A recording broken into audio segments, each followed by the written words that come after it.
Inflation's on the rise in Europe, and in America it's stubbornly high. We're seeing the same thing in the UK, same thing in the Middle East, and Asia's starting to get inflation too. It's becoming an issue. Let's see what we need to do about it, because it is a massive problem and it's not a short-term problem. Here's your top tips on how to secure yourself financially. Number one, you should be getting rid of any debt. Just think, when inflation goes high, then banks have to raise interest rates. Central banks, the only way they can reduce inflation is actually to make sure that interest rates go higher. So if you've got debts, first thing you do. Number two, second thing you do is you create a budget. Doesn't matter how rich you are, how successful you are, or how broke you are, you still need a budget. Don't just think that you can ad-lib it through. When you start to write it down, you'll actually be surprised that you can see there's things that you're saving or you can save money on, and you can actually be sensible and reduce your costs. Everybody needs to be analysing and just having a quick look. It is a massive issue. Number three, just make sure you're inflation proofing your investments.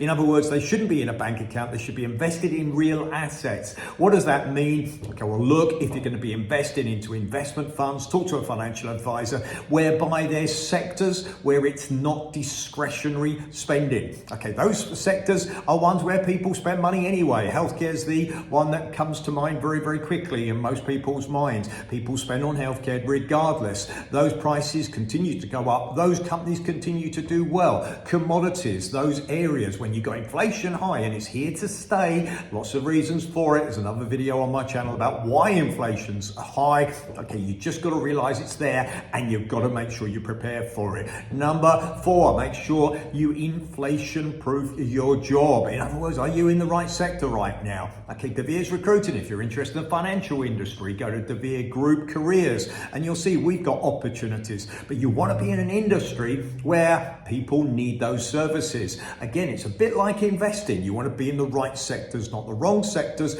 when inflation goes high, because companies lay people off. So make sure, because inflation's not going to be 1 year, 2 years, it's here perhaps for 5, maybe longer. You've got it, you've got higher interest rates. Just be prepared for it and make sure you plan. Okay, lastly, don't think because inflation's here that you can't achieve your goals. You still can achieve your goals. In other words, tough times never last, tough people do. You just got to prepare. You just got to realize that you need to stay informed, stay prepared, make sure you get into the right sectors when you're investing money, and make sure that you're budgeting. That's my top tips. Give us a like, please share the video and subscribe to my YouTube channel.